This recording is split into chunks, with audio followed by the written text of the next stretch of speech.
spriječili ono što nam se dogodilo. Tu bi se htio zahvaliti prvenstveno onim ljudima koji su u naše ime se u Saboru borili. Bilo ih je malo i tu čestitam gospodinu Miletiću, vama, gospodin Bartulica i svi oni koji su dizali ruke za naša prava.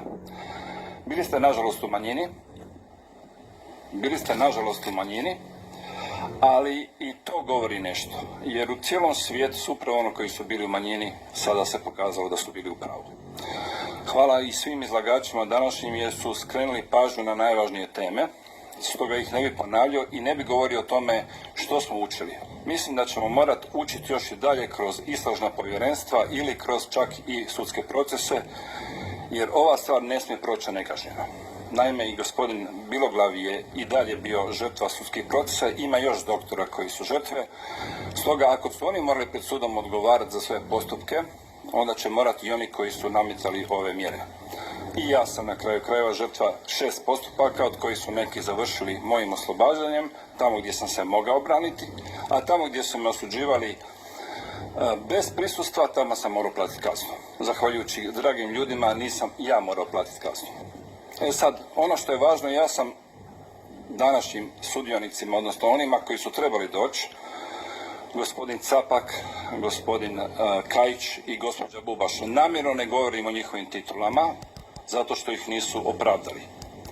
Poslao sam im pismo sinoć i postavio 3 pitanja. Želim razgovarati o sadašnjosti. Dakle, o prošlosti razgovarajmo, ali o sadašnjosti je važno razgovarati. Ovog trenutka Hrvatski zavod za javno zdravstvo i dalje preporuča cijepljenje svima, pa čak i trudnicama i djeci. Djeci, zamislite, 3 doze. Tamo pišu u dopunama od prije nekoliko dana da sve više informacija postoji o tome kako je cjepivo korisno za trudnice. Ja sam im ponudio ne jedno, nego više stotina dokaza i zabrinutosti koji kažu potpuno suprotno. Postavio sam im pitanje zašto još uvijek preporučuju to cjepivo, kada ovog trenutka svi podaci službeni iz Velike Britanije, iz Sjedinjenih država i iz naše zemlje govore o tome da je šteta od ovog cjepiva za sve dobne skupine znatno veća nego korist. Drugo pitanje koje sam postavio je višak smrtnosti. Mi službeno ovog trenutka za prošlu godinu po najavama, dakle još nemamo točnu informaciju, imamo višak smrtnosti oko 4,3 tisuće ljudi. U Velikoj Britaniji, gdje je najbolja statistika na svijetu, za protekla 2 puta po 2 tjedna su viškovi smrtnosti između 22 i 17% na tjednoj razini. Kako sam imao prilike razgovarati sa uglednim patolozima koji su istraživali tu temu, među kojima je profesor Arne Buchard iz Njemačke, koji je napravio 75 autopsija i pronašao 79% visoku povezanost između smrti i cijepljenja. Dakle, možemo sumnjati da cjepivo ima veze sa viškom smrtnosti, ali da bi to sigurno znali, moramo istraživati.